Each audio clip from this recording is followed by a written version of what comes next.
Second में x is real value of the expression lies in, तो इसकी range बतानी है। क्वाड्रेटिक अपॉन क्वाड्रेटिक वाला फॉर्म है ये। y is equal to x square plus 14x plus 9 upon x square plus 2x plus 3, cross multiply कर देंगे, range निकालनी है बस इसकी। नहीं आ रही है क्या रेंज? केस 1 केस 2 हाँ क्वाड्रेटिक अपन क्वाड्रेटिक। हाँ, बस आसानी तो है ये। नहीं सर, मेरा 5 to 4 आ रहा था आंसर। कुछ तो गड़बड़ की होगी फिर तुमने सॉल्व करने में। सर इसने आंसर करेक्ट टिक किया है। हाँ ठीक है। वैसे 5 to 4 क्यों आएगा रे? 5 to 4 कोई इंटरवल होता है क्या? है ना हो रहा लिखना था होगा कुछ तो भी 4 to 5 लिखेंगे ना। सी ऑप्शन नहीं आ रहा था सर, अभी पेपर नहीं है मेरे पास पर।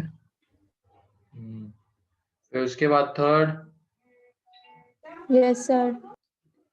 let k be an integer and p is a prime number such that quadratic has two distinct positive integer solutions, then the value of, मतलब इस क्वाड्रेटिक के क्या है, two distinct positive integer solutions है।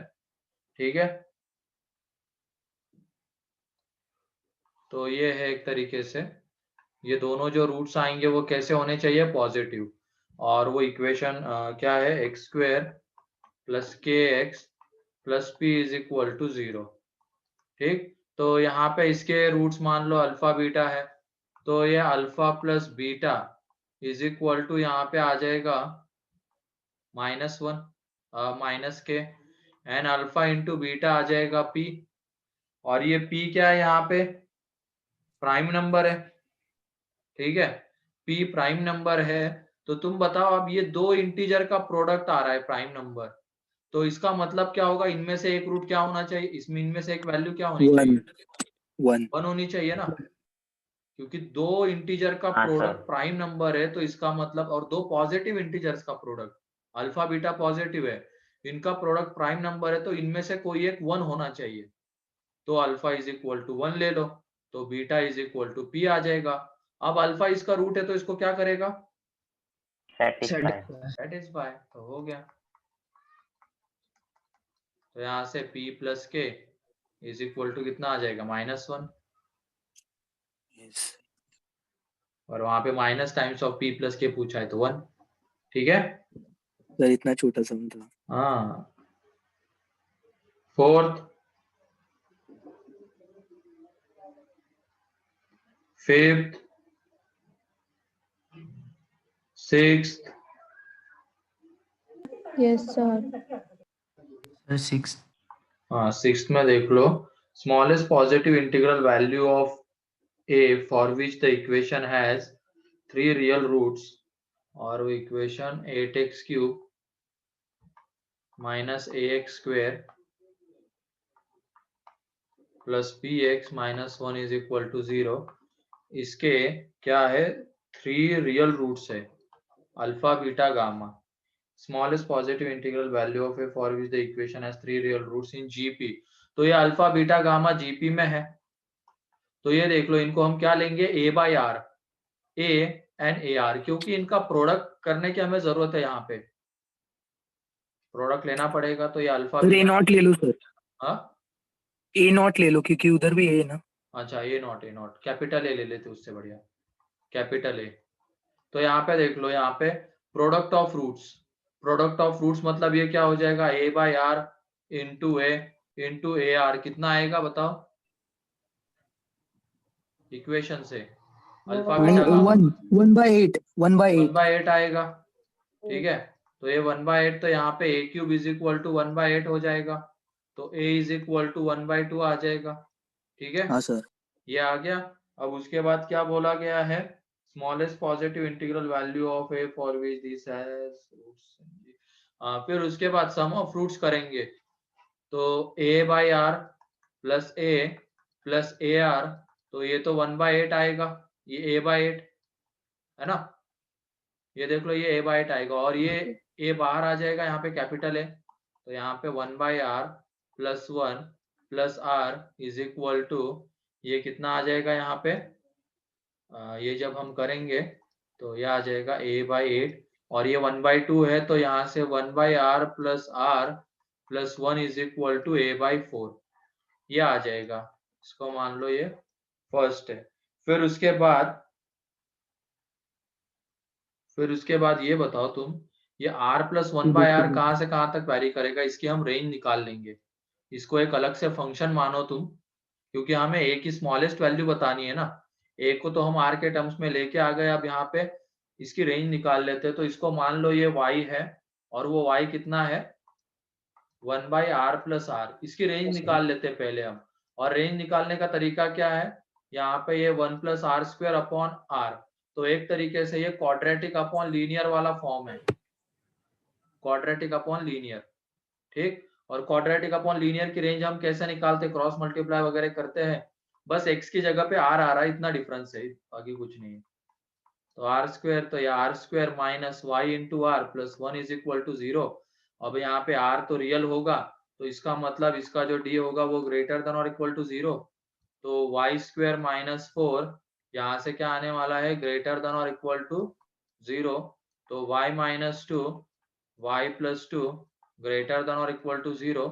तो इसका मतलब y बिलोंग्स टू आ जाएगा minus infinity to minus 2 union 2 to infinity. ठीक है, AMGM से निकालोगे तो उसके लिए r पॉजिटिव होना चाहिए, r पॉजिटिव होना चाहिए तभी हम AMGM लगाएंगे। ठीक है, इसकी वजह से मैंने इससे किया है। अब ये y आ जाएगा और ये किसकी रेंज आ गई 1/r प्लस r की।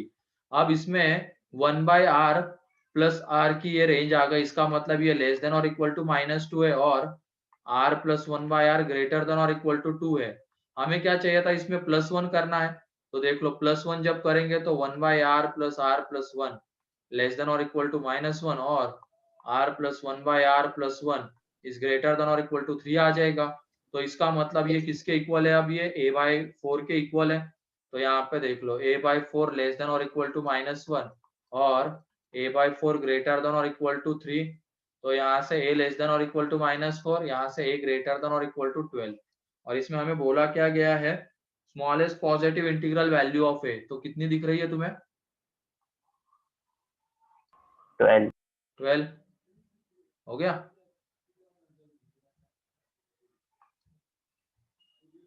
क्लियर है अब ये? Yes sir. हाँ सर। सर सेवेंथ भी है। सेवेंथ भी क्या, सेवेंथ में क्या है, a1 a2 are the arithmetic means inserted between harmonic means inserted between this।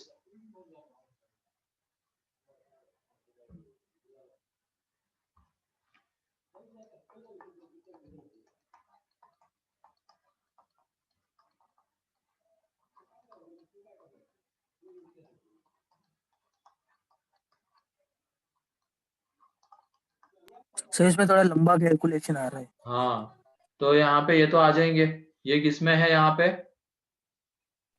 AP AP में है। एपी में। ठीक है, ये AP में आ जाएंगे। फिर उसके बाद 1 H1 H2 H3 ये H157 एंड 1000 ये किसमें है, HP में। ठीक है, एपी में अब एचएमपी इसके सर रेसिप्रोकल्स किसमें रहेंगे, एपी में AP में रहेंगे।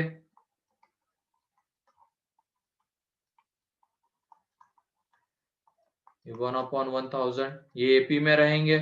अब इसमें बताओ AP को अगर हम कुछ दिख नहीं रहा है, कुछ भी नहीं,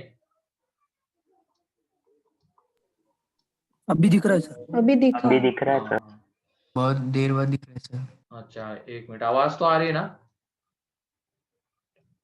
हाँ यस। सर। हाँ, तो ये HP में थे, इनके रेसिप्रोकल्स AP में रहेंगे। ठीक है, अब ये बताओ अगर एक सीक्वेंस है AP की, उसके सारे टर्म्स को हम फिक्स कांस्टेंट से मल्टीप्लाई करते तो क्या होता है, सीक्वेंस चेंज होगी क्या, मतलब AP की AP रहेगी या कुछ और हो जाएगी, AP वही रहेगी ना। रहेगी। तो इसको 1000 से मल्टीप्लाई कर दो। इसको जब तुम 1000 से मल्टीप्लाई करोगे तो ये 1/h1 1/h2 1/h3 ऐसे ही करते हुए जाएंगे तो ये 1 अपॉन एक सॉरी यहाँ पे 1000 आएगा हर जगह। हर जगह 1000 से मल्टीप्लाई कर रहे हैं ना सारे टर्म्स को, तो यहाँ पे 1000 अपॉन h 157 एंड बाद में क्या हो जाएगा 1, ये सारे एपी में है। तो ये देख लो यहाँ पे A1 A2 A3 up to A57 ये किसके बीच के एम्स है, 1 and 1000 के बीच के एम्स है, ठीक है 1000 है ना। एंड फिर उसके बाद अब यहाँ पे देखो 1 and 1000 के बीच में इनको हम क्या बोलेंगे, 1000 अपॉन H57, इसके पहले जो होगा 1000 अपॉन H156, तो इनको भी उनके बीच के एम्स AMs बोलेंगे हम, है ना। ये बीच वालों को भी तो 1 and 1000 के बीच के एम्स बोल सकते हैं हम। तो यहाँ पे देख लो, यहाँ पे 1 and 1000 के बीच में ये एम्स है, ये 157 एम्स, और यहाँ पे ये वाले है।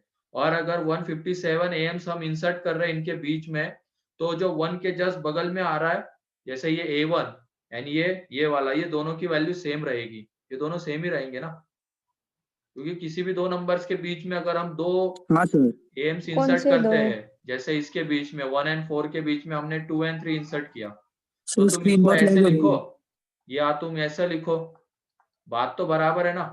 पीछे से देखो या आगे से देखो, तो ये 2 2 तो सेम आना चाहिए, नहीं 3 3 सेम आना चाहिए। तो वही चीज हो रही है यहाँ पे। सर स्क्रीन बहुत लैग हो सर रही कुछ है। नहीं दिख रहा है। कुछ नहीं। एक मिनट सर बहुत लैग हो रही। हाँ हाँ हाँ, एक मिनट। हाँ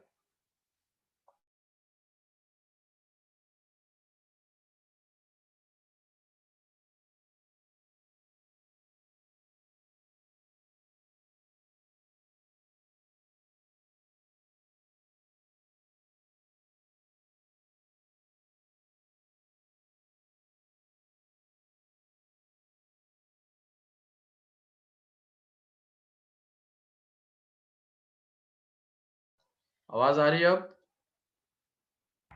यस सर। ओके, नहीं सर, अटक रही है। आवाज अटक रही है? सर कोई आ प्रॉब्लम रही नहीं है। है। नहीं सर। हाँ ठीक है।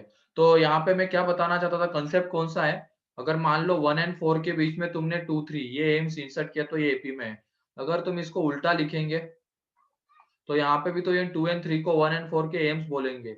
बस अब इसके लिए क्या होना चाहिए, 1 के जस्ट बगल वाले नंबर सेम होने चाहिए, फिर 2 के बाद वाली, इस तरीके से। तो इसका मतलब सेम यहाँ पे भी हो रहा है, ये A1 यानी ये 1000 अपॉन H50 157 ये दोनों सेम होने चाहिए, है ना। तो यहाँ पे A1 is equal to 1000 upon H157, फिर उसके बाद A2 is equal to 1000 upon H156, A3 is equal to 1000 upon H155। तो इस कंसेप्ट का यूज करके ऑप्शन टिक करो तुम, ठीक है। हाँ सर।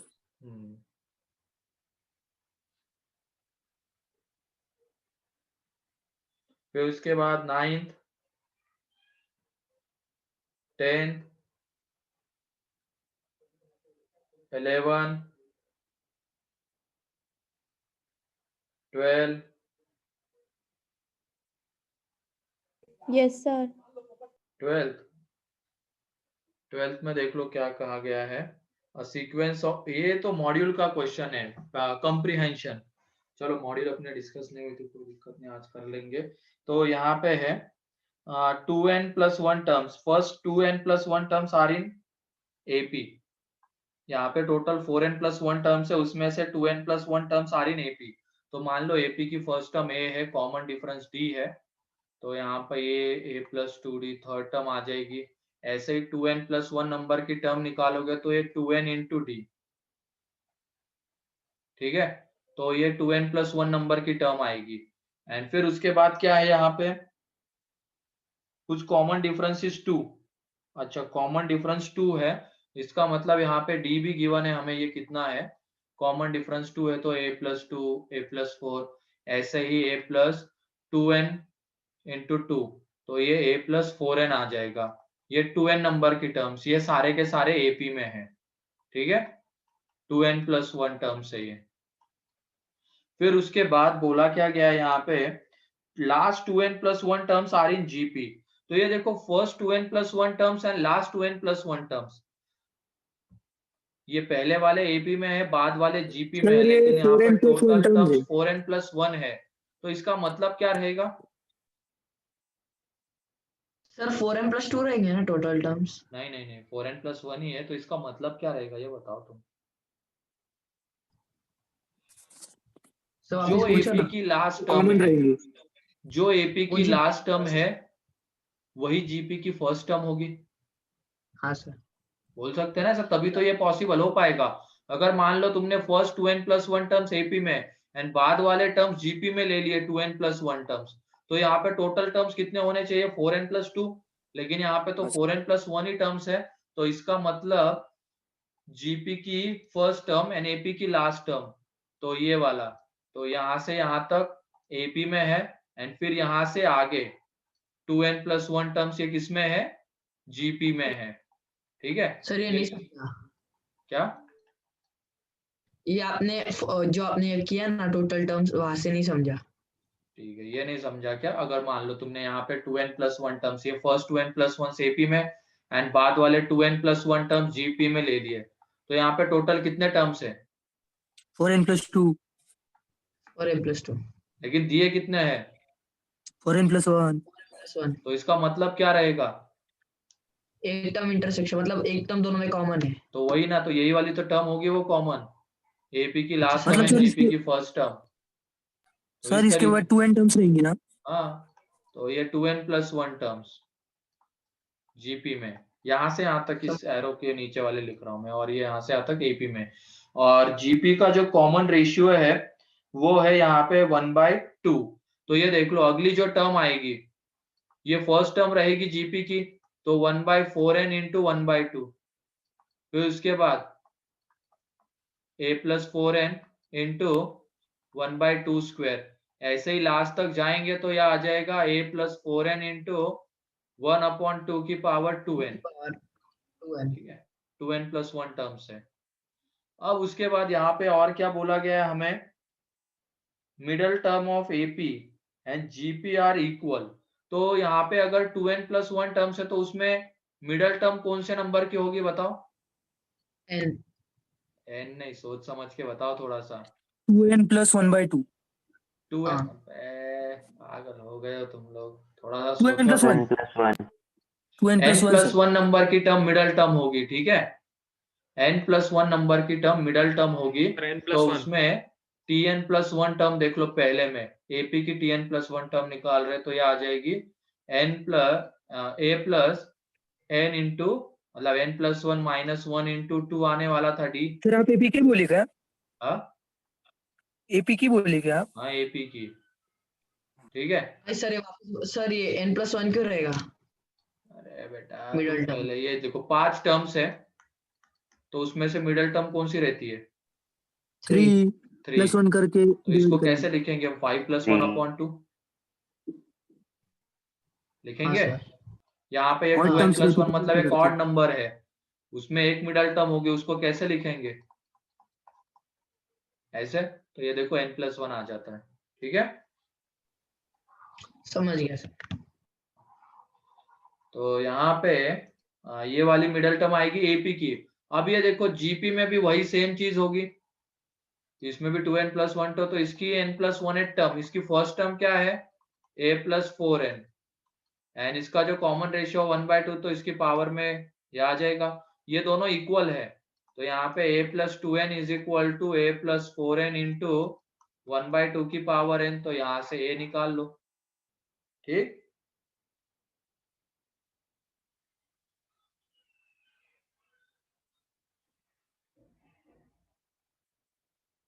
यहाँ से a निकाल सर लो। उन्होंने ऐसा दिया है कि मिडिल टर्म्स इक्वल है ऐसा? क्या उन्होंने मतलब क्या दिया है क्वेश्चन में? क्वेश्चन पेपर नहीं है क्या तुम्हारे पास?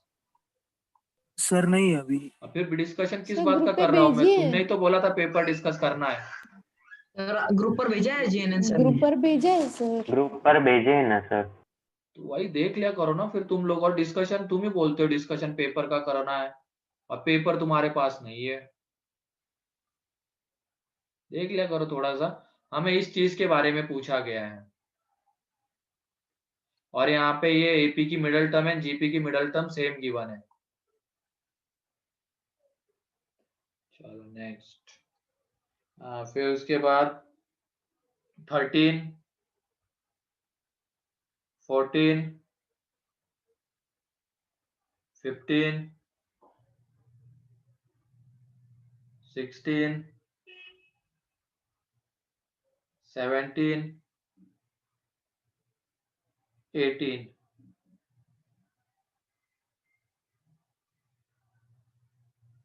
सर 17 नंबर 17 नंबर क्या?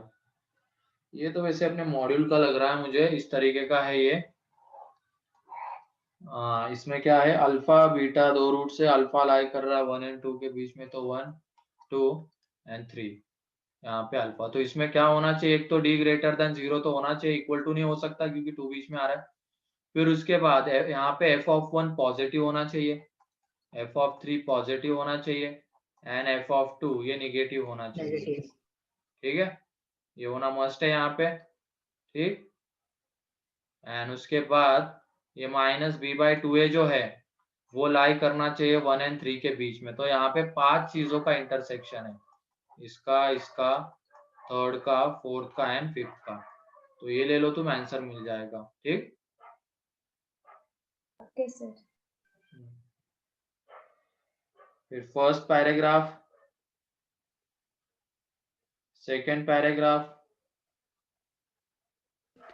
हाँ सर उसमें 22 GM, 2 GMs are inserted between हाँ दोनों दोनों बताओ दोनों the value। क्या है यहाँ पे, special sequence ABCD such that first 3 numbers are in GP while last 3 are in AP। तो यहाँ पे ये है ABCD एक स्पेशल सीक्वेंस है, इसमें ABC AP में है एंड BCD GP में है। while last 3, अच्छा अच्छा उल्टा हो गया, पहले वाले 3 GP में, लास्ट वाले 3 AP में, ऐसा है। if last number is 18 and common ratio of GP is 2, okay तो लास्ट नंबर ये D यहाँ पे 18 है। ठीक है, तो यहाँ पे इनको देख लो, ऐसे लेंगे हम AR स्क्वायर एंड ये लास्ट टर्म क्या है 18 है। तो यहाँ पे फर्स्ट 3 टर्म्स तो इसमें थे और कॉमन रेशियो भी हमें गिवन है 2, तो फर्स्ट टर्म A है, तो बाद वाले जो 2 टर्म्स थे तो वो आ जाएंगे यहाँ पे 2A 4A एंड 8। तो ये पहले 3 तो GP में है 18 सर 18 हाँ, लास्ट वाले 3 किस में थे, AP में थे। तो ये देखो लास्ट वाले 3 AP में है, तो वहां से हम क्या लिखेंगे 8A 8 equal equals to to 2a 2A plus plus 18 18। तो यहाँ से देख लो 6A इज इक्वल टू 18, तो A is equals equal to to 3 और A इज इक्वल टू 3 आ गया, तो पूरी सीक्वेंस ही मिल गई 3 6 12 18। ठीक है, उसके बाद जो पूछा गया कर लो। ये क्वेश्चन क्या ऐसा क्वेश्चन आपने पेपर में भी दिया था ना कल के हाँ, लिए हुए ऐसे क्वेश्चन मैंने, तो एग्जाम में बन जाने चाहिए ना, फिर एग्जाम में नहीं बनते अपने से। चलो ठीक है, पेपर 1 हो गया, फिर उसके बाद पेपर 2। रुको सर पेपर निकालने दो सर अभी 21 क्वेश्चन में हमें आंसर में इक्वेशंस दिए उनको भी कर सकते हैं ना सॉल्व। क्या 21 में देखो ना आंसर मतलब आंसर में ऑप्शंस में ये दिया है इक्वेशंस, तो उनको भी कर सकते हैं ना सॉल्व। उनको भी कर सकते हो हाँ।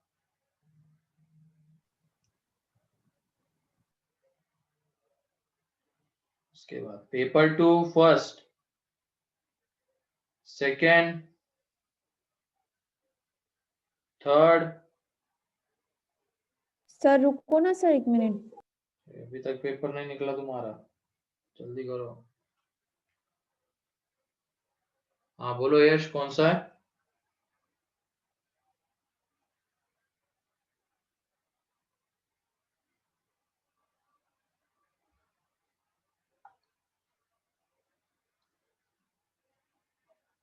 वैसे भी पेपर में देख रहा हूँ तो इतने हार्ड कंसेप्ट तो मुझे नहीं लग रहा है। ठीक, इसमें सर 23 आपको लगे ना इसमें कोई कंसेप्ट है अच्छी तो बता देना।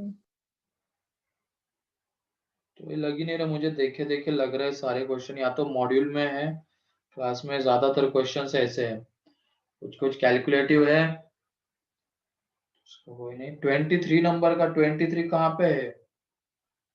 वहां पे तो 22 पे एंड हो गया, बाकी तो फिजिक्स शुरू है।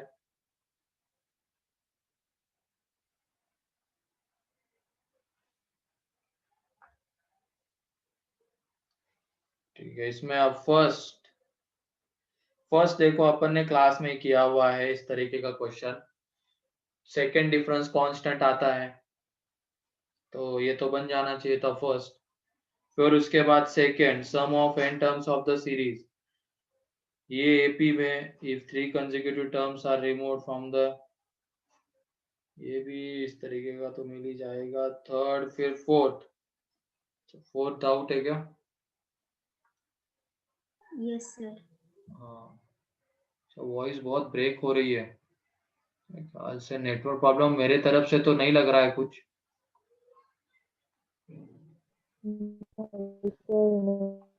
क्लियर है सर सब। फोर्थ में क्या, real numbers x1 x2 x3 satisfying the equation this are in AP, then select the correct alternatives। तो यहाँ देख लो x1 plus x2 plus x3, तो ये कितना आ रहा है यहाँ पे 1।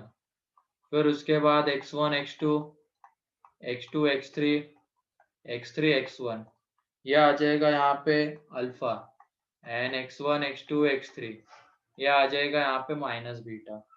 ठीक है, अब यहाँ पे ये तीनों टर्म्स एपी में है, तो इनको हम ले लेंगे ये a minus d plus a and plus a plus D is equal to 1। तो यहाँ पे 3a इज इक्वल टू 1 आ गया, तो a इज इक्वल टू 1/3। तो देखो अब इन तीनों का product a minus D A plus D, तो इन तीनों का प्रोडक्ट माइनस बीटा है, तो ये 1/3 माइनस डी, ये 1/3 एंड ये 1/3 plus D is equal to minus beta. तो ये देख लो यहाँ पे 1/9 minus d square into 1/3 is equal to minus beta, तो बीटा आ जाएगा 1/3 इंटू डी स्क्वेयर माइनस 1/9। अब हमें इसकी बस रेंज चाहिए होगी, यहाँ पे इसकी जब तुम रेंज निकालोगे, इसकी जब तुम रेंज निकालोगे तो बीटा आ जाता है ग्रेटर देन और इक्वल टू -1/27। देख लो ना इसकी रेंज, डी स्क्वायर -1/9 की जब तुम रेंज निकालोगे तो वो -1/9 टू इन्फिनिटी आता है, और फिर यहाँ पे इसकी जो बीटा 1/3 मल्टीप्लाई करेंगे तो बीटा इससे बड़ा आ जाएगा। तो ये वाला ऑप्शन तो करेक्ट है बी। अब अल्फा के लिए क्या करना है, दो का प्रोडक्ट, तो इसमें देखो ये x1 इंटू x2, तो यह आ जाएगा यहाँ पे a into a minus d, फिर उसके बाद x2 इंटू x3, तो a into a plus d, and फिर उसके बाद a plus d into a minus d is equal to कितना है, अल्फा है। तो यहाँ पे ये देखो ये a माइनस, इसमें से a बाहर आ जाएगा और अंदर में बचा रहेगा 2a, मतलब ये a minus d plus a plus D, तो डी डी कैंसल आउट हो जाएगा और यहाँ पे ये 1/9 माइनस डी स्क्वायर आ जाएगा, a की वैल्यू पुट कर दी है इक्वल टू अल्फा, तो यहाँ पे ये 2 अल्फा स्क्वायर, तो 2 अल्फा स्क्वायर है तो यह आ जाएगा 2/9 plus 1/9 minus d square is equal to alpha. तो ये कितना है यहाँ पे 1/3 माइनस डी स्क्वायर अल्फा। तो यहाँ से जब ये D square 1/3 minus d square की रेंज निकालोगे तो वो आ जाती है -∞ टू 3 1/3, तो इसका मतलब अल्फा लेस देन और इक्वल टू 1/3। ठीक है, यस सर। फिर उसके बाद फिफ्थ, सर 6। फिफ्थ ऑप्शन से जाना था, ऑप्शन से जाओगे तो तुरंत दिख जाएगा। फिर उसके बाद सिक्स, अच्छा सिक्स देख लो, यहाँ पे क्या बोला गया है, ये राइट एंगल ट्रायंगल है, ठीक है, राइट एंगल ट्रायंगल, उसमें जो इसके साइड्स है वो जीपी में है, इसके जो साइड्स है वो जीपी में है, तो हमने उनको ले लिया A R and a are square. ठीक है, और यहाँ पे आर, अगर यहाँ पे ऐसा है तो आर 1 से बड़ा होगा या छोटा होगा, बताओ। क्या सर? ग्रेटर देन यहाँ 1। पे आर 1 से बड़ा होगा या छोटा होगा, अगर हमने ये साइड्स ले लिए तो इसको तो बड़ा रहेगा क्योंकि है ना, हाइपोटेनियस बड़ा आने वाला है दोनों से, तो इसकी वजह से आर को बड़ा होना पड़ेगा। एंड फिर उसके बाद प्रॉपर्टी क्या होती है, पाइथागोरस थ्योरम। तो ए स्क्वायर आर की power 4 is equal to a square plus a square r square. अब ये बताओ ए 0 हो सकता है क्या? नहीं। नहीं हो नहीं हो सकता, सकता। साइड है नहीं। ना वो, तो ए 0 नहीं नहीं हो हो सकता, तो हम यहाँ पे ए स्क्वायर को कैंसल आउट कर सकते हैं, तो यहाँ पे ये आ जाएगा। तो ये देख लो आर की power 4 minus r square -1 is equal to 0। थोड़ी देर के लिए आर स्क्वायर की जगह पे टी पुट कर दो, t square minus t minus 1 is equal to 0, तो t is equal to 1 plus minus under root 5/2 ये आ जाएगा। अब तुम बताओ यहाँ पे ये टी क्या मतलब कौन सी वैल्यू लेनी पड़ेगी हमें, प्लस के साथ या माइनस के साथ लेना पड़ेगा टी को? प्लस के साथ। प्लस के साथ लेना पड़ेगा, therefore r square is equal to क्या आ जाएगा, 1 प्लस रूट 5/2। तो यहाँ से आर आ जाएगा यहाँ पे √5 प्लस 1/2। तो ये तो ऑप्शन मिल गया। फिर उसके बाद दूसरा ऑप्शन अगर लाना है हमें, तो इसको रैशनलाइज करो तुम अंदर वाले को, तो आर इज इक्वल टू आ जाएगा √5 प्लस 1। यहाँ पे तो माइनस दिया हुआ है। अरे रैशनलाइज करना है ना, फिर क्या बोल रहा हूँ मैं, सुनो तो सही। तो ये आ जाएगा यहाँ पे 4, तो √2/√5 नहीं माइनस, सर, यहाँ पे अलग ऑप्शन है। ये दिख रहा है ना। अच्छा माइनस दिया है क्या, कुछ गड़बड़ हुई है क्या फिर?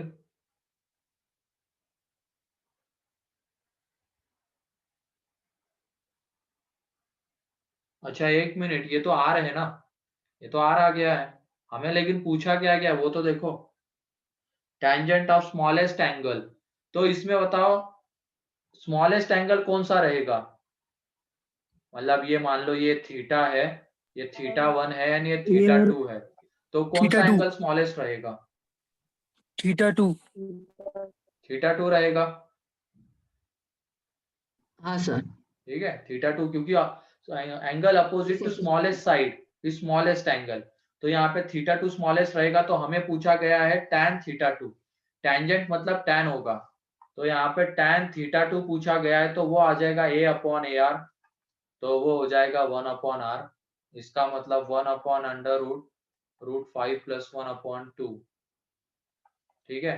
तो ये 2 ऊपर चला जाएगा, यहाँ पे √5 सर वो प्लस टेंजेंट मतलब tan θ2 होगा, वो कैसे होगा बताओ। टेंजेंट मतलब tan के लिए टेंजेंट होता है, ठीक।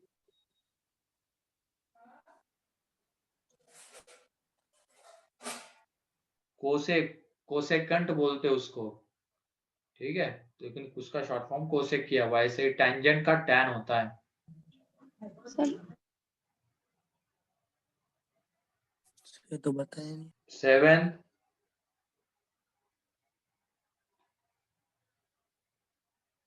ए, फिर उसके बाद 8 9 10 11। सर रुको ना एक मिनट। तो तुम्हें डाउट पता नहीं क्या तुम्हें कौन से पूछने हैं? सुबह ही मैंने 2-3 दिन सैटरडे को ही बोला था वैसे पेपर डिस्कस करूंगा, उस दिन नहीं हो सर पाया मैंने तो सिर्फ पेपर 1 के लिखे रखे थे। मतलब तुम अभी देख रहे हो कि हाँ कौन सा बनने लायक है कौन सा नहीं बनने लायक, तो पूछो, ये ऐसा नहीं होना चाहिए। ऐसे से याद रहता है ना। तो जल्दी पूछो कौन सा है, कहाँ तक बढ़ गए थे हम, 10 तक कोई डाउट है? नहीं 11 बताओ। Second 11th harmonic mean of the roots of equation. तो यहाँ पे देख लो, ये तो आसान है ना, alpha plus beta 4 plus √5/2 plus √5, alpha into beta 8 plus 2√5/2 plus √5, harmonic mean इनका 2 alpha beta upon alpha plus beta, कर लो 12। सर 8th में भी डाउट है। डाउट सेशन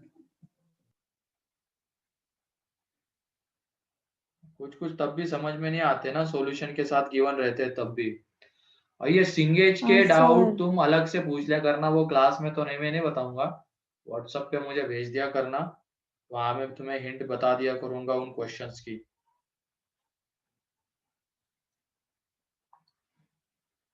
हाँ, इसमें कौन सा 12, 13,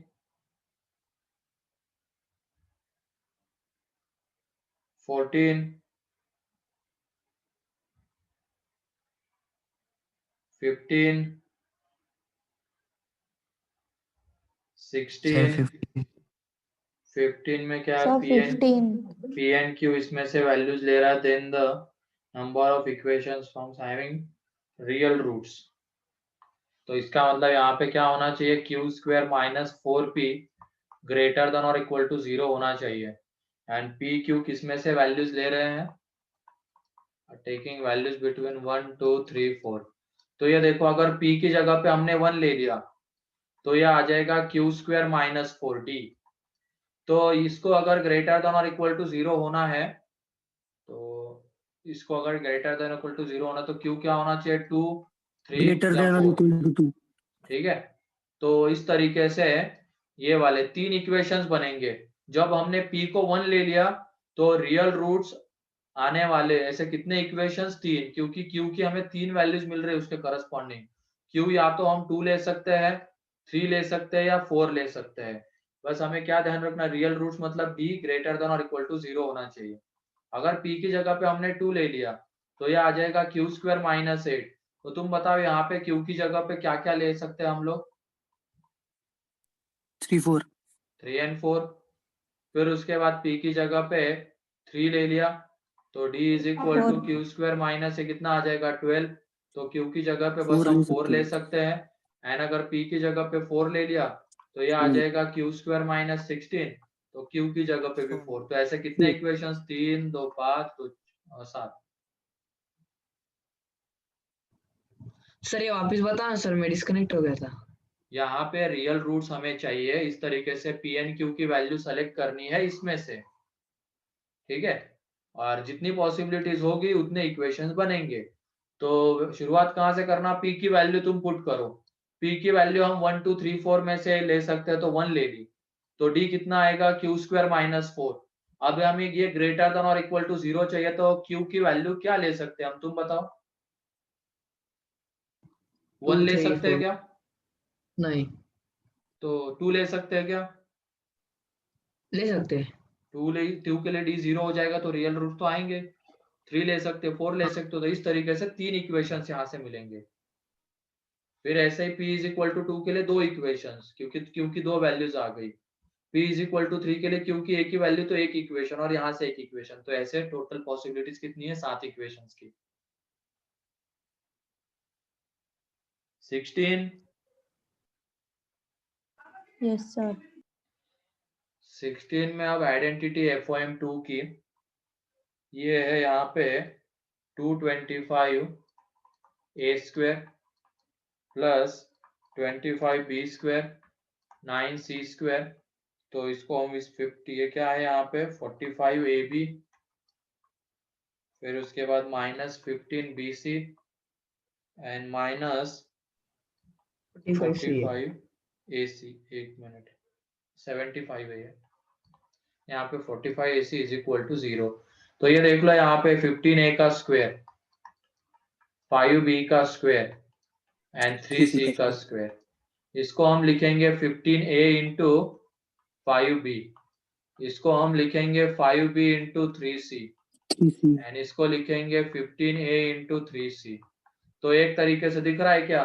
a square plus b square plus c square minus a b minus b c minus c, वाला फॉर्म। हाँ सर। तो ये कब इक्वल Yes, टू sir. 0 होता है? जब ये 15a is equal to 5b is equal to 3c हो जाए। तो इसमें इसको क्या ले लेना तुम? लैम्डा ले लेना। ठीक, तो यहाँ से a इज इक्वल टू है lambda by 15, b is equal to है lambda by 5 and c is equal to है लैम्डा बाई 3। तो जो भी पूछा गया है उसमें पुट कर दो तुम। तो फिर बीच में उन्होंने ऐसे सॉल्यूशन में सेंटेंस क्यों दिया हुआ है BCR in AP? कहाँ ABC RN AP? वो उसके बाद दिखे ना, यहाँ से जब तुम निकालोगे तो ये AP में है, देख लो करके। ठीक, ये जो ABC आया ना यहाँ पे, ये AP में है। ये lambda by 15, lambda by 5 and lambda by 3। 17, 18, तो इसमें भी ऐसा कुछ खास दिखा नहीं है। 18 नंबर का क्वेश्चन बहुत आसान है। ये इनइक्वलिटी सारे x के लिए सेटिस्फाई होनी चाहिए ग्रेटर देन 0, तो ऐसे बहुत सारे क्वेश्चंस हमने किए हुए हैं। फिर ये 17 जैसे भी बहुत सारे क्वेश्चंस किए हुए हैं। मान लो 16 वहां पे नहीं स्ट्राइक करता, आइडेंटिटी यूज करनी। फिर उसके बाद 15 सपोज मान लो नहीं बन रहा, लेकिन 13, फिर उसके बाद 12, फिर ये 11, ये बनने लायक क्वेश्चंस थे। इसमें इतना भी ज्यादा इसको मॉडरेट या टफ वगैरह में नहीं गिना जाएगा, इनको गिना जाएगा इजी टू मॉडरेट में। तो अगर तुम ये 11, 12, 13, 17 एंड 18 इतने भी अगर क्वेश्चंस कर लेते तो अच्छा स्कोर हो जाता इसमें, इस पार्ट में। एंड अगर पार्ट 2 की बात करें, इसमें सेक्शन 2 की, तो इसमें पहला मैच द कॉलम बहुत आसान है। अच्छा, एक ही है तो वो भी बहुत आसान है, ऐसा कुछ उसमें खास नहीं है। बस अलग तरीके का मैच द कॉलम है, इतना है। बाकी खास कुछ नहीं, इसमें एबीसी की वैल्यू गिवन है तो वो मैच किया जा सकता है। एंड पार्ट 1 में भी कुछ कुछ क्वेश्चन, जैसे पहला वाला तो आसान है, दूसरा भी आसान है, फिर तीसरा भी आसान है। सपोज मान लो चौथा नहीं आ पाता, फिर उसके बाद पांचवा आसान है, ऑप्शन से जाएंगे। 6th रहने दो चलो। फिर उसके बाद 7th आसान है, 7th तो क्लास में ही किया हुआ है। तो ये इतने क्वेश्चन है। तो इस तरीके से देखा जाए, ये 192 का पेपर है, मतलब एक पेपर कितने का हो गया यहाँ पे, 66 का ना, एक मिनट, हाँ 64 का।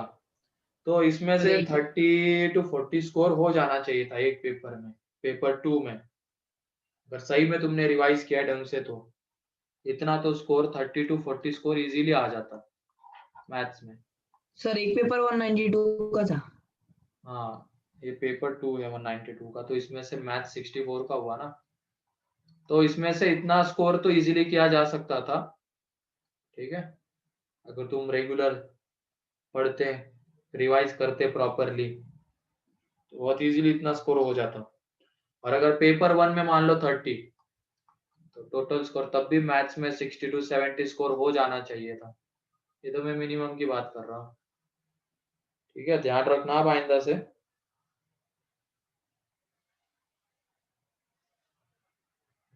चलो, हो गया पेपर में कुछ पूछना है और? तुम खुद ही बताओ, क्या ये क्वेश्चन क्लास में नहीं था क्या, फर्स्ट क्वेश्चन? फिर उसके बाद ये लास्ट के 2-3 क्वेश्चन, फिर ये बीच वाले क्वेश्चंस, ऐसे क्वेश्चंस क्लास में किए। ये थर्ड क्वेश्चन, इस तरीके के क्वेश्चंस क्लास में किए हुए हैं, ऐसा नहीं कि नहीं किए हुए, मिल जाएंगे तुम्हें क्लास में कहीं ना कहीं। 7 तो एज इट इज किया हुआ है, या तो कुछ डाटा अलग हो सकता है, क्यूबिक लेके किया होगा, इतना सा डिफरेंस हो सकता है। बाकी है इस तरीके का क्वेश्चन, तो पढ़ लिया करो, थोड़ा सा क्लास नोट्स भी देख लिया करो। क्वेश्चंस याद करने के लिए तो मैं नहीं बोल रहा हूँ, बस कंसेप्ट सीखो, कैसे कैसे क्वेश्चन बन सकते हैं वो एक आइडिया ले लो, उनको अप्लाई करना सीखो। तो उससे क्या होता है, अगर क्वेश्चन मान लो सेम भी नहीं मिल रहा है हमें एग्जाम में जो हमने सॉल्व किए हुए हैं, लेकिन उस कंसेप्ट के ऊपर क्वेश्चंस आ रहे हैं, तो कंसेप्ट अप्लाई करके क्वेश्चन बन जाने चाहिए। हमेशा सेम ही क्वेश्चन आए इसकी एक्सपेक्टेशन नहीं रखनी चाहिए। चलो ठीक है, अब उसके बाद पेपर हो गया, सीक्वेंस सीरीज के ऊपर आ जाते हैं अब।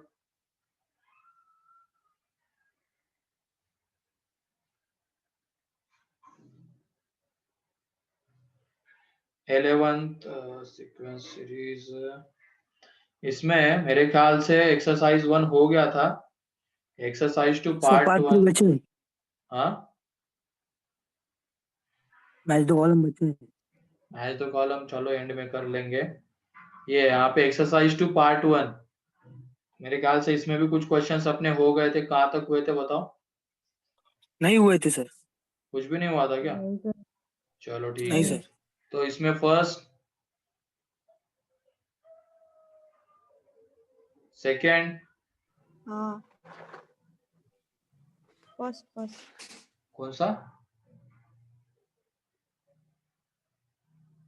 फर्स्ट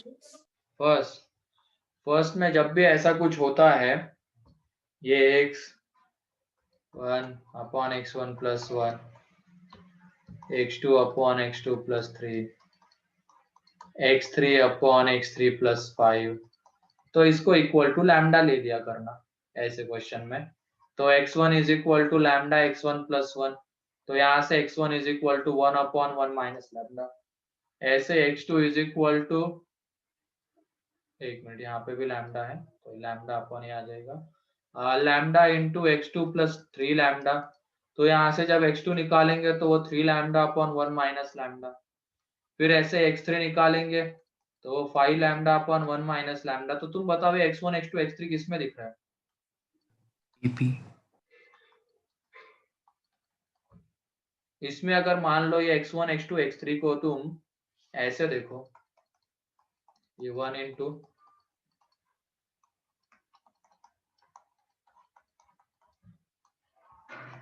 5 इंटू,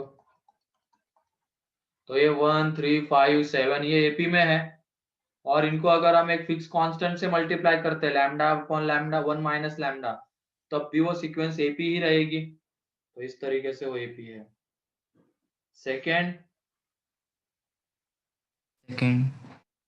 सेकेंड में a B C are in AP and a square B square C square are in GP.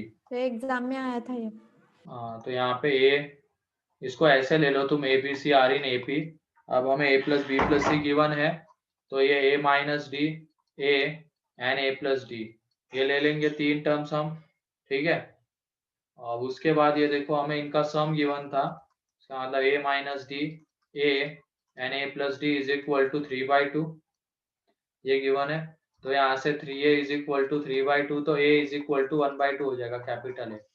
तो ये हमें मिल गया। अब उसके बाद A square B square C square are in GP, तो इसका मतलब 1/2 माइनस डी का whole square 1/4 and 1/2 plus D का होल स्क्वायर, ये जीपी में है, ठीक है। ये जीपी में है तो इसका स्क्वायर, तो 1/16 is equal to 1/2 minus D का स्क्वायर एंड 1/2 प्लस डी का स्क्वायर, ये आ जाएगा। तो यहाँ पे देख लो 1/16 ये बन जाएगा, यहाँ पे ये 1/2 माइनस डी और 1/2 प्लस डी, तो ये 1/4 माइनस डी स्क्वायर का होल स्क्वायर, ए माइनस बी ए प्लस बी वाली आइडेंटिटी। अब इसको जब तुम एक्सपांड करोगे तो यहाँ पे देख लो 1/16 स्क्वायर, फिर उसके बाद minus d square by 2 plus D की पावर 4, तो 1/16 गया। तो यहाँ से जब तुम डी स्क्वायर की ये निकालोगे, डी की power 4 minus d square by 2 is equal to 0, तो डी की 3 वैल्यूज आती है 0 and d is equal to plus minus 1/√2। अब तुम बताओ यहाँ से क्या लेना पड़ेगा हमें, डी 0 प्लस या माइनस? माइनस। हाँ माइनस। प्लस लेना पड़ेगा। क्यों लेना पड़ेगा? प्लस वहां लेना पे पड़ेगा क्वेश्चन सर। एक बार जरा देखो फिर से, क्या लेना पड़ेगा उसकी हिंट क्वेश्चन में C ही is है। greater than B, B is greater than A, इसलिए। हाँ, C is greater than B and B is greater than A है, therefore D is equal to Trivial है। minus 1/√2। हिंट क्वेश्चन में ही थी इसकी, sorry plus 1/√2, ठीक है, प्लस 1/√2। तो ये आ जाएगा। तो यहाँ पे वो टर्म देखो क्या बन जाएंगे, 1/2 माइनस 1/√2, 1/2 एंड 1/2 प्लस 1/√2। तो इसमें फर्स्ट टर्म क्या है, ये है। Third, yes sir. थर्ड में ये है, यहाँ पे ये जो S1 आता है, S1 मतलब क्या है, sum of n terms of APs, मतलब sum of n terms of AP जिसकी फर्स्ट टर्म 1 है एंड कॉमन डिफरेंस भी 1 है, जिसकी फर्स्ट टर्म 1 है एंड कॉमन डिफरेंस भी 1 है। तो इसमें देखो ये n/2 2 प्लस n-1 इंटू 1, ये आ जाएगा। S2 मतलब जिसकी फर्स्ट टर्म 2 है एंड कॉमन डिफरेंस 3 है, तो ये n/2 2 इंटू 2 n-1 इंटू 3। फिर S3 मतलब जिसका कॉमन उसका उसकी फर्स्ट टर्म 3 है एंड तो कॉमन common difference डिफरेंस कितना है, 5 है।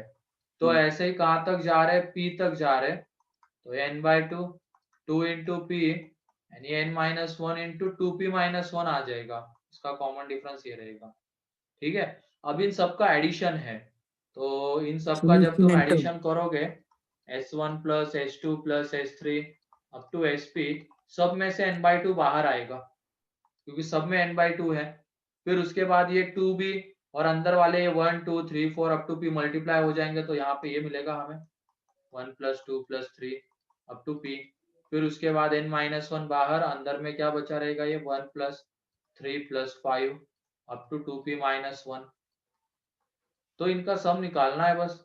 तो इसका जो सम आता है ये p इंटू पी प्लस 1/2 और ये n-1 इंटू इसका जो सम है वो p² आ जाएगा, कर लेना, क्योंकि ये भी एक AP बनती है एंड ये भी एक AP है, तो इनके सम निकाले जा सकते हैं।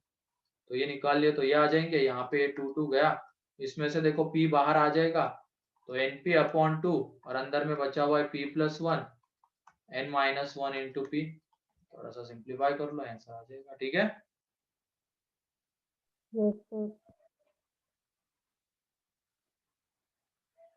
फोर्थ, फिफ्थ, सर फिफ्थ में देख लो जो सीक्वेंस है उसमें क्या मिसिंग है, perfect squares. Perfect squares missing है, तो उन इनमें हमने परफेक्ट स्क्वायर दे दिए, जैसे 1, ये जैसे सीक्वेंस थी ना, ये 1 6 7 8 10 इनमें दिख रहा है, तो हमें परफेक्ट स्क्वायर मिसिंग दिख रहा है, तो इस सीक्वेंस में हमें 2011 नंबर की टर्म क्या आती है वो चाहिए। ठीक है, अब ये ना तो एपी में ना जीपी में कुछ नहीं, बस इसमें क्या मिसिंग थे, परफेक्ट स्क्वायर मिसिंग थे, तो इसको हमने अगर यहाँ पे परफेक्ट स्क्वायर दे दिए, थोड़ी देर के लिए दे दो, तो ये जो सीक्वेंस है ये क्या बन जाएगी बताओ,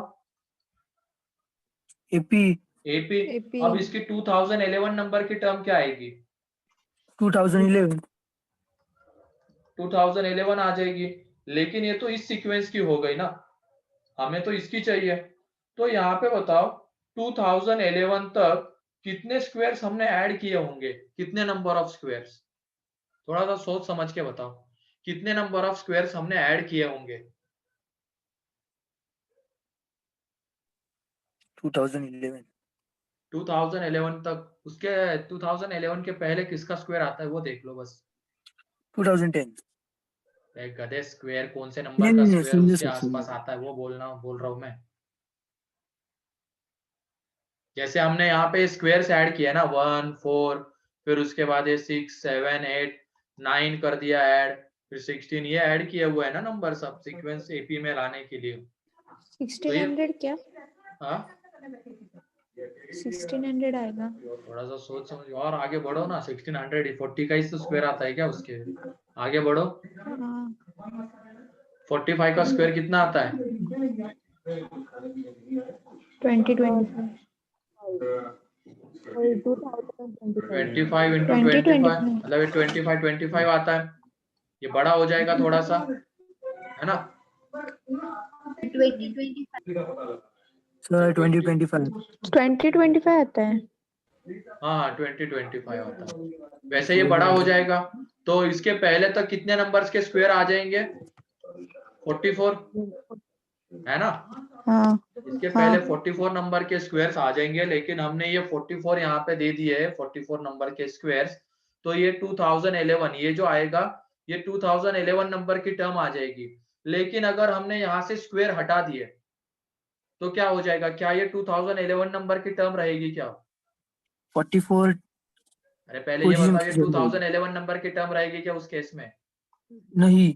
नहीं रहेगी ना, वो टर्म आगे शिफ्ट हो जाएगी।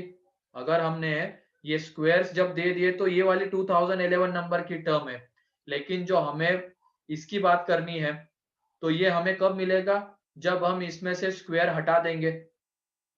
तो स्क्वायर अगर हटा दिए तो ये 2011 नंबर की टर्म नहीं रहेगी, वो आगे शिफ्ट हो जाएगी, और कितने से शिफ्ट हो जाएगी, 44 से। सर आगे क्यों होगी? आगे क्यों स्क्वायर्स होगी, ऐड हो रहे हैं ना. ऐड, अरे सर पीछे होगी ना. कैसे पीछे होगी, ये बताओ, ये 1 2 3 4 5 6 7 8 9 10 ये कितने नंबर की टर्म है अब, 10. 10। 10 अगर हम इस सीक्वेंस की बात करते हैं 2 5 6 7 8 हर चीज तुम्हें एग्जांपल लेके बतानी पड़ती है, समझ ही नहीं पाते हो। मतलब हमें इस सीक्वेंस में बताना है 2011 नंबर की टर्म क्या होगी। ये देखो अब स्क्वायर हमने हटा दिए तो 11 नंबर की फिर टर्म तो कौन सी पोजीशन कम आएगी? हो जाएगी ना। ये स्क्वायर यहाँ पे 3 है, ये 3 5 6 7 8 10 11 12 13, तो 10th नंबर की टर्म कौन सी बताओ यहाँ पे?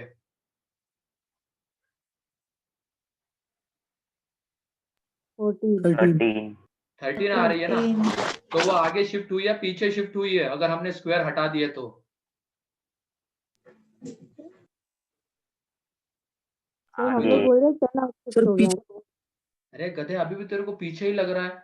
इसमें से हमने अगर स्क्वायर हटा दिए, ये 10th नंबर की टर्म थी, अगर हमने स्क्वायर हटा दिया तो वो आगे शिफ्ट हो गई। देखो ना 10th नंबर की टर्म 13 आ गई ना, आगे शिफ्ट हुई ना। और ये देखो कितने स्क्वायर्स हमने हटा दिए, तो ये 1 4 9, अगर 3 स्क्वायर्स हटा दिए तो 3 से आगे शिफ्ट हो गई। तो यहाँ पे हमने कितने स्क्वायर्स हटाए हैं? 44 44 तो कितने से आगे शिफ्ट हो जाएगी? 44 से। 44 लेकिन इसमें एक दिक्कत और है यहाँ पे, अगर हम 44 से आगे शिफ्ट हो गए, मतलब अब ये 2011 के बाद हमने स्क्वायर हटाने के बाद 44 टर्म्स आगे शिफ्ट हुए, मतलब ये 2012 2013 2014 और ऐसे ही कहाँ तक 2055, क्योंकि हम आगे 44 टर्म शिफ्ट हुए थे। तो ये वाली टर्म, लेकिन क्या इसके बीच में कोई परफेक्ट स्क्वायर आ रहा है क्या, वो देखना पड़ेगा हमें। लेकिन हम यहाँ से 2011 टू 2055 ये देखेंगे आता ना तो उसमें एक 2025। परफेक्ट स्क्वायर आता है 2025, तो ये भी हमें नहीं चाहिए, ये नहीं चाहिए था ना। इसका मतलब ये टर्म हाँ और एक से आगे शिफ्ट हो जाएगी, तो जो टर्म है वो आ जाएगी 2056। ठीक है, हाँ सर स्क्वायर वहां पे पहले हमने दे दिए, तो 2011 नंबर की टर्म आ रही थी, लेकिन अगर स्क्वायर तो हमें नहीं चाहिए, वो हटाने पड़ेंगे। और 2011 तक 44 स्क्वायर्स आ रहे थे, तो उतने हमने हटा दिए, तो ये टर्म 44 से आगे शिफ्ट हो जाएगी, मतलब ये देखो 2012 44, मतलब यहाँ पे आ जाएगा। तो इसके बीच में ये वाला भी तो एक स्क्वायर आ रहा है, ये वाला स्क्वायर, इसको भी तो हमें हटाना पड़ेगा क्योंकि स्क्वायर अलाउड नहीं है। तो इसको हटा देंगे तो ये टर्म आगे और एक से शिफ्ट हो जाएगी, तो ये 2056 जो होगी इस सीक्वेंस में 2011 नंबर की टर्म है।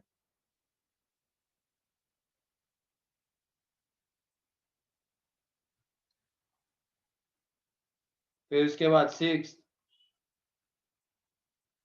7 सर 7 देख लो अब यहाँ पे 7th में क्या है, A1 A2 A3 are in HP। ठीक है, ये HP में है A1 A2 A3, इनके रेसिप्रोकल जो होंगे वो AP में होंगे।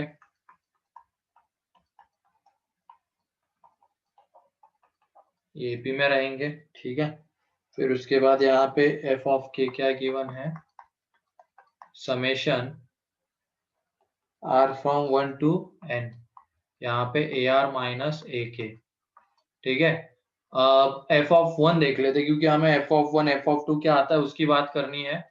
f ऑफ 1 देखो k की जगह पे 1, ठीक है, k की जगह पे 1 पुट कर दिया, तो ये देखो r की जगह पे पहले 1 पुट करेंगे, k की जगह पे 1 पुट करना है, फिर उसके बाद r की जगह पे 2, समेशन मतलब r की अलग अलग वैल्यू पुट करके ऐड ही तो करना है। फिर उसके बाद 3 पुट किया, k की जगह पे 1 है तो वो एज इट इज रहेगा, ये कांस्टेंट की तरह ट्रीट होगा, तो एज इट इज वो समेशन में आता जाएगा। या तो फिर तुम ऐसे लिखो, 2 में स्प्लिट करके लिखो, ये इस तरीके से summation r from 1 to ar and summation r from 1 to n a1।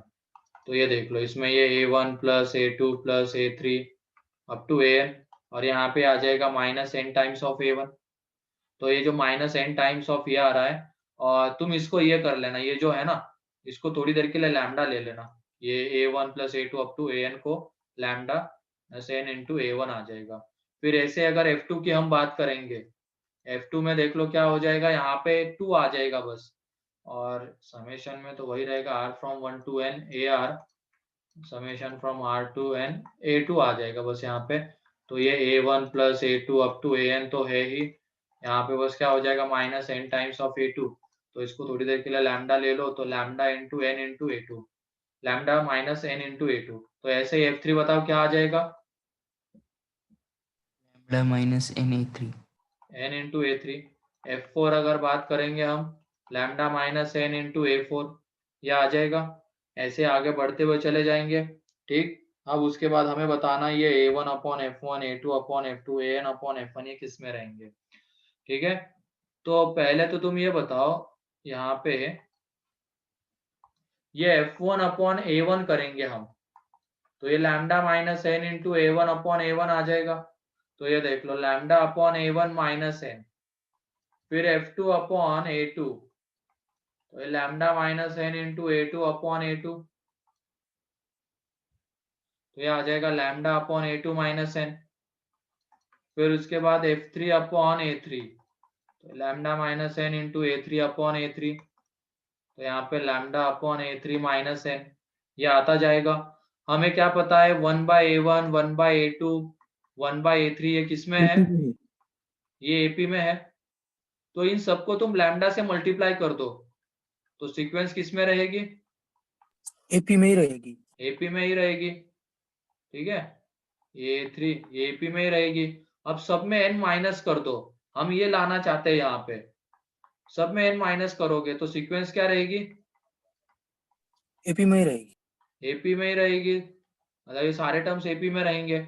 तो इसका मतलब ये वाले सारे टर्म्स किस में है, AP में।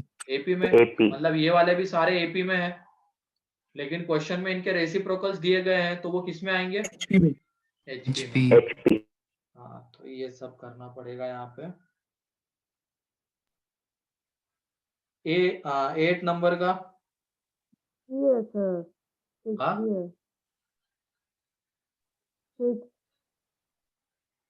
आवाज नहीं आ रही मुझे तुम्हारी। सर वो 6th भी बोल रहे हैं। बोल अच्छा सिक्स वाला तो आसान है ना, इनफाइनाइट जीपी। यहाँ पे ये x n from 1 to infinity a की पावर n, तो पहले n की जगह पे 0, फिर 1, फिर 2, अब तो ऐसे ही इंफिनिटी तक चले जाएंगे। तो जीपी है, इसकी फर्स्ट टर्म 1 है, कॉमन रेशियो a है, तो x ये आ जाएगा, y निकालेंगे एंड z निकालेंगे, ठीक है, ये आ जाएगा। अब यहाँ पे क्या बोला गया, x y z are in, ABC are in AP है, तो ये ए बी सी एपी में है, तो ले माइनस निकालेंगे। ए माइनस बी माइनस सी किस में रहेंगे, AP में। एपी में। 1 माइनस है 1 माइनस बी 1 माइनस सी किस में रहेंगे, AP में। एपी में। इनके रेसिप्रोकल्स किस में रहेंगे, HP में। तो एक्स वाई जेड किस में है, HP में। एचपी में है, ठीक है। 8th 9th 10th सर 9 बताओ। सर 9। 9th में, अच्छा वहां पे वो दिया हुआ है कि इनका इनका सम गिवन है क्या 9th में तुम्हें, मतलब ये जो है, हाँ sir when n is even ऐसा कुछ दिया। ना ये है 1 स्क्वायर 2 इंटू 2 स्क्वायर 1 का होल 2 इंटू 4 स्क्वायर, इसकी वैल्यू हाँ गिवन सर है ऐसे क्या, दिए। हाँ सर दी। क्या है बताओ, n into n n plus into 1 n whole plus square 1 by the 2 whole square upon when 2। n is even। हाँ when n is even, even। ठीक है। तो ये बताओ इवन है तो लास्ट में, और ये 2 किसके साथ आ रहा है, इवन नंबर के साथ ही आ रहा है ना, तो इसका मतलब ये लास्ट में क्या होगा, यहाँ पे 2n स्क्वायर होगा, ठीक है। n हाँ अगर सर। इवन है तो 2n के साथ n स्क्वायर के साथ आएगा ना। फिर उसके बाद अगर मान लो n ऑड है, n इज ऑड, तो इसका सम हमें बताना है, इसकी हेल्प से ही बताना है वो भी। तो 2 इंटू 2 स्क्वायर, 2 तो इवन के साथ आ ही रहा है। अब ये बताओ क्या n स्क्वायर के साथ 2 आएगा क्या, 2 + 1 आएगा। नहीं आएगा ना, क्योंकि n ऑड है, ऑड तो बस एज इट इज आ रहा है 1 स्क्वायर 3 स्क्वायर 5 स्क्वायर, लेकिन n माइनस 1 कैसा होगा बताओ, even। इवन तो इसके इवन। स्क्वायर के साथ तो 2 आएगा, ठीक, अब ये बताओ यहां से यहां तक का सम ये आ गया और ये कितने टर्म्स है, n टर्म्स थे, तो यहां से यहां तक का सम बताओ कितना आ जाएगा, टर्म्स कितने हैं n-1। तो इस फॉर्मूले में हमें क्या पुट करना है, बस n की जगह पे n-1 पुट करना है क्योंकि टर्म्स n-1 है। तो बाकी सारी चीजें सेम है, बस टर्म्स n-1 है, यहाँ पे n टर्म्स थे, यहाँ पे n-1 है, तो यहाँ पे n-1 इंटू n-1 प्लस 1 का स्क्वायर अपॉन 2। तो यहाँ पे ये देखो n-1 और ये कितना आ जाएगा यहाँ पे into n square upon 2। Sir plus n square भी करना, सर यहाँ प्लस पे स्क्वायर भी कुछ करना पड़ेगा ना। हाँ प्लस n स्क्वायर रह गया ना, प्लस n स्क्वायर ये रह गया ना, ये वाला अलग से करना पड़ेगा इसको, हाँ सर। तो आ जाएगा T10 मतलब 10 11 10 हाँ 10 देख लो यहाँ पे 10th में हमें क्या गिवन है, Sn is equal to n given है और यहाँ पे Tn is equal to Tn-1 upon n square है। तो एक तो रिलेशन ये है Tn और Tn-1 में, और एक रिलेशन हम ला सकते हैं, ये देखो Sn मतलब क्या होता है T1 plus T2 Tn-2 Tn-1 plus Tn and Sn-2 करना आप, क्योंकि हमें Tn और Tn-1 में एक रिलेशन चाहिए। तो यहाँ पे Tn-2 तो ये n, तो ये आ जाएगा n-2, तो इसमें से इसको सब्ट्रैक्ट कर देंगे, मतलब इसमें से इसको सब्ट्रैक्ट कर देंगे तो ये Tn-2 तक तो कैंसल आउट हो जाएगा, बचता क्या है यहाँ पे Tn-1 plus Tn is equal to 2। Clear है क्या, बताओ ये वाला, ये जो किया है मैंने अभी, हाँ सर। ये Sn था, ये Sn-1 मतलब ये n-2 आएगा और इसमें सम कहाँ तक Tn तक का और यहाँ पे Tn-1 तक था, तो इसमें से इसको माइनस किया तो ये मिला। ठीक, और यहाँ पे n कैसा है, n n ऑड है, ठीक है n ऑड है, तो n-1 कैसा होगा, इवन इवन होगा, तो हमें उसके टर्म्स में लिखना पड़ेगा पूरे इसको। तो तुम क्या करो, यहाँ पे Tn की जगह पे हम क्या पुट कर सकते हैं, 2 माइनस Tn-1, तो Tn की जगह पे वो पुट कर दो, Tn की जगह पे वो पुट कर देंगे तो इसमें, तो ये आ जाएगा यहाँ पे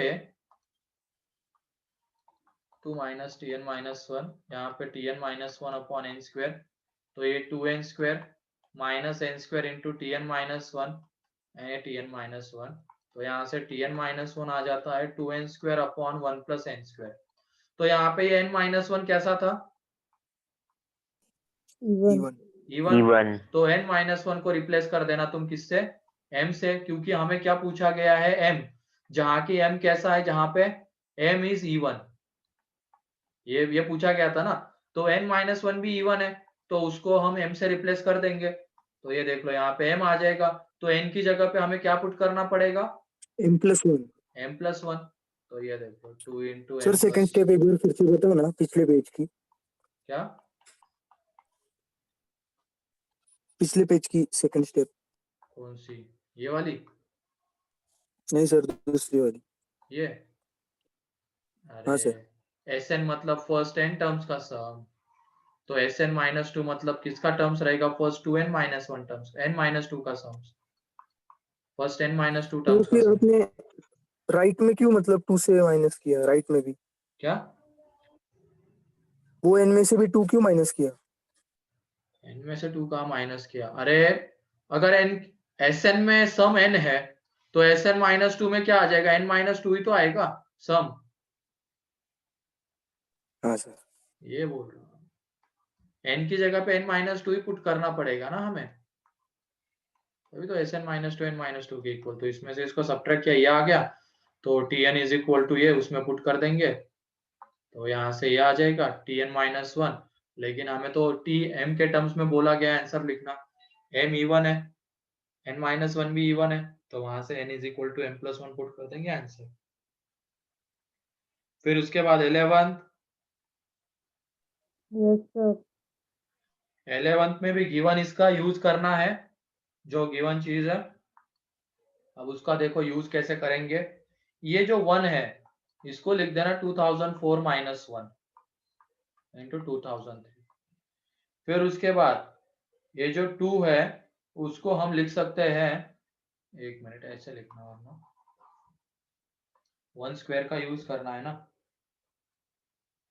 2003 ऐसे 1 इंटू 2004 माइनस 1 ऐसे लिखना उसको, 2003 को 2 इंटू 2004 माइनस 2 ऐसे ही लास्ट में जाएंगे 2003 2004 माइनस 2003 1 जो था उसके मल्टीपल ऐसे लिखा। अब ये देखो ये 2004 यहाँ पे आ गया 1 इंटू 2004, यहाँ पे 2 इंटू 2004, 3 इंटू 2004, तो उन सब में से 2004 बाहर आएगा और 1 प्लस 2 प्लस 3 अप टू 2003 ये बचा रहेगा। फिर उसके बाद माइनस 1 स्क्वायर माइनस 2 स्क्वायर ये आ जाएगा अप टू माइनस, तो ये आ जाएगा 2003 का स्क्वायर। इसका रिजल्ट तो हमें पता है क्या आता है, मतलब क्या गिवन है वो वहां पे गिवन है ना। इसका रिजल्ट 2003 इंटू 4000 7 इंटू 334 और इसका रिजल्ट हम निकाल सकते हैं। क्या किया, क्लियर है ना। इनको मैंने डायरेक्टली किया, यहाँ पे इन टर्म्स को एक साथ लिया है 1 इंटू 2004 2 इंटू 2004 उसके बाद 3 इंटू 2004 2003 इंटू 2004 को एक साथ लिया और उसमें से 2004 को बाहर ले लिया तो अंदर में ये बचा रहा, एंड फिर स्क्वायर वाले को एक साथ ले लिया माइनस कॉमन लेके, तो ये आ जाएगा इसका सम। यहाँ पे ये आ जाएगा 2003 इंटू 2004 अपॉन 2 एंड इसका सम तो गिवन है 4007 इंटू 334। तो जो कॉमन वगैरह लेना है ले लो, इसके बाद आंसर बता दो इसका, ठीक है। इसमें से ये तो हमें कॉमन लेना ही पड़ेगा 2003, फिर उसके बाद 334 तो कॉमन लेना ही पड़ेगा, और उसको जब हमने कॉमन ले लिया तो यहाँ पे देखो 2004 अपॉन 2 इंटू 334 माइनस 4007, तो यहाँ पे इसका जब तुम क्या करोगे 1002 और इसका जब तुम 4 टाइम्स करोगे तो ये आ जाता है, तो यहाँ पे तो ये 16108 माइनस 4007, तो वो कर लो तुम। 4007 कहाँ से आया? एक मिनट, यहाँ पे 4007 कहाँ से आया, वो गिवन है। ये 2003 इंटू 4007 इंटू 334 ये गिवन है, ठीक है। यहाँ पे 3 आता है, 3 से मल्टीप्लाई, तो ये 6012 माइनस 4007, तो वो माइनस कर देना तो ये आ जाता है 2005, तो वो देख लो x की वैल्यू 2005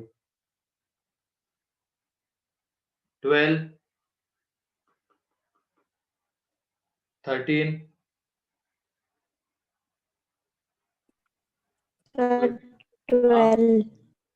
12 में ये देखो, ये एक तरीके से हमें क्या गिवन है, समेशन ऑफ टी आर मतलब एन गिवन है। वो कितना गिवन है, n into n plus 1 into n plus 2 into n plus 3 into n plus 4 upon sorry n plus 3 तक ही है अपॉन 8 गिवन है, ठीक है। अब तुम ये बताओ मुझे इसका सम क्या आता है, n into n plus 1 into n plus 2 का सम कितना आता है by 3 अगर इसको हमने tn ले लिया तो यहाँ से जो एस एन आएगा वो कितना आएगा, n into n plus 1 into n plus 2 into n plus 3 upon 4 आएगा ना, बाय 4 आएगा। तो यहाँ पे देखो ये ऐसे n प्लस 3 बाई 4 और ये 1/2 बाहर में रहने देना, तो ये किसका सम है, tn का सम आ जाता है, इस tn का सम ये आ जाएगा। तो इसका मतलब ये अगर Sn है तो वहां से tn कितना आएगा, n into n plus 1 into n plus 2 और ये इंटू में 1/2, तो ये tn आ जाएगा। और ये करने की जरूरत क्यों पड़ी हमें tn निकालने की, क्योंकि बाद में जो हमें समेशन चाहिए उसमें 1/tn चाहिए था हमें, तो इसके लिए पहले ये जो गिवन चीज थी समेशन ऑफ tn मतलब Sn जो गिवन था उसमें से हमने पहले tn निकाला, और अगर मान लो ये स्ट्राइक नहीं किया तो टीएन निकालने का आसान सा तरीका है एसएन माइनस 1। तो यहां से तुम टीएन निकाल लो, ठीक है।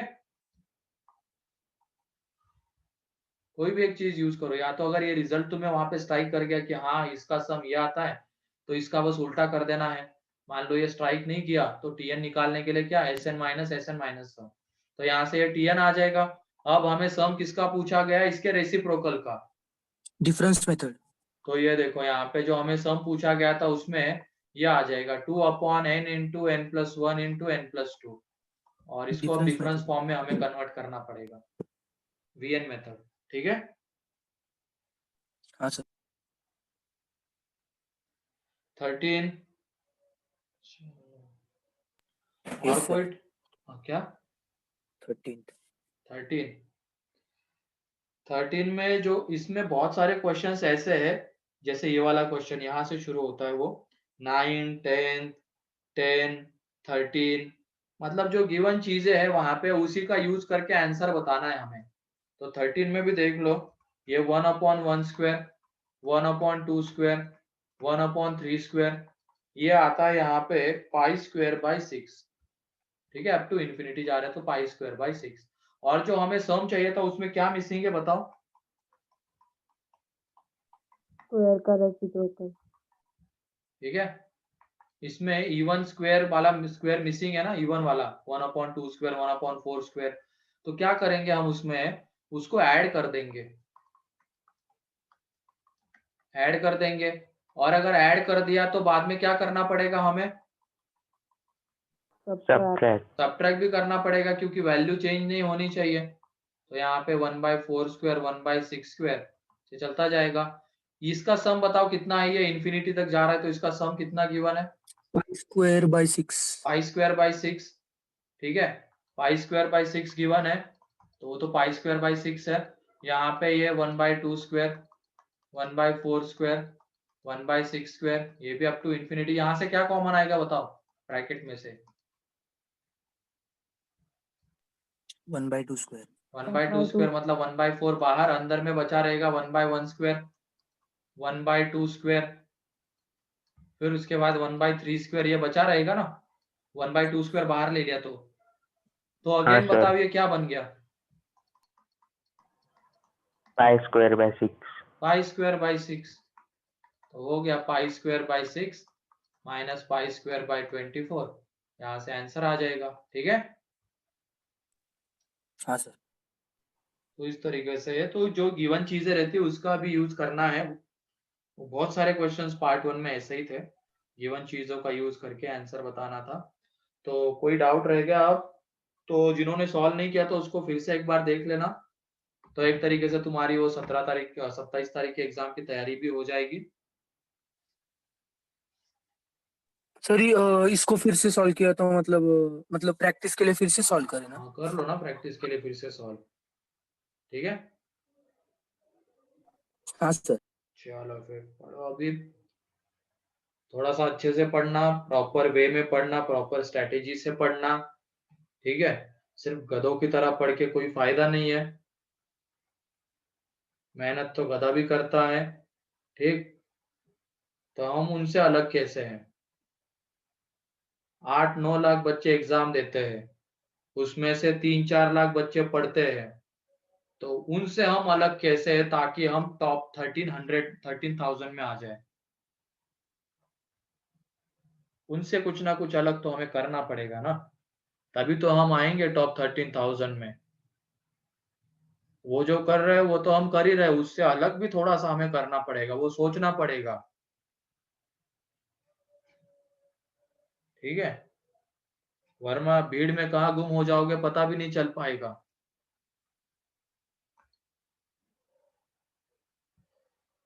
अच्छा तुम लोग घोड़े हो तो दिखाओ ना फिर, ठीक है। चलो ठीक है, थोड़ा सा करो, जो बाकी लोग कर रहे हैं वो तो करना ही है हमें, बाकी लोग भी यही सब पढ़ते हैं, लेकिन हमें थोड़ा सा अलग तरीके से प्रॉपर स्ट्रेटेजी से पढ़ना है। पढ़ना तो यही है हमें भी, बस कैसे पढ़ना है ताकि याद रहे हमें ज्यादा दिनों